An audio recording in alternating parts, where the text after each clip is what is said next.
হাই friends, মই আয়ুষ ৰং চেনেলত সম্প্ৰচাৰিত হৈ থকা সূৰুযমুখী ধাৰাবাহিকখনৰ আজিৰ খণ্ডটো চাবলৈ বহুত বেছি ভাল লাগিব, কিয়নো যোৱাটো খণ্ডত পৰী শেৱালীৰ ওচৰলৈ গৈছিল আৰু তেতিয়া শেৱালীয়ে শেখৰৰ লগত যে পুৱতিৰ প্ৰেমৰ সম্পৰ্ক আছে সেই কথাটো পৰীক কৈছিল আৰু কথাটো মই আগতেই গম পাইছিলো, কিন্তু এতিয়া নোকোৱাকৈ থাকিব নোৱাৰিলো বুলি কোৱা দেখিবলৈ পাইছিল। আজিৰ খণ্ডটোত পুৱতিক অমৰা ৰাস্তাত লগ পাব আৰু ক'ত যোৱা বুলি সুধিব আৰু কিবা সমস্যা হৈছে নেকি বুলি সুধিব। এতিয়া বাৰু শেখৰৰ কথা ক'লে যে পুৱতিৰ ভিডিঅ' ভাইৰেল কৰিব, সেই কথাটো ক'ব নেকি দেখিবলৈ পাব আজিৰ খণ্ডটোত। ইফালে আকৌ পুৱতি আজি ঘৰলৈ যাব আৰু তেতিয়া পৰী পুৱতিৰ ওচৰলৈ যাব আৰু ক'ত গৈছিলি বুলি সুধিব আৰু তোৰ শেখৰৰ লগত কি সম্পৰ্ক আছে বুলি সুধিব আৰু তেতিয়া পুৱতিয়ে পৰীক শেখৰৰ সকলো কথা ক'ব।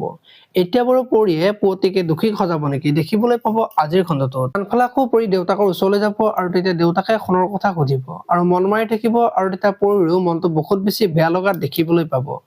আপোনালোকে সূৰুযমুখী ধাৰাবাহিকখন চাই কেনেকুৱা পায় কমেণ্ট কৰি জনাব আৰু যদি আপোনালোকে এতিয়ালৈকে চেনেলটো ছাবস্ক্ৰাইব কৰা নাই তেতিয়াহ'লে চেনেলটো ছাবস্ক্ৰাইব কৰি ভিডিঅ'টোত এটা লাইক কৰি দিব। ধন্যবাদ।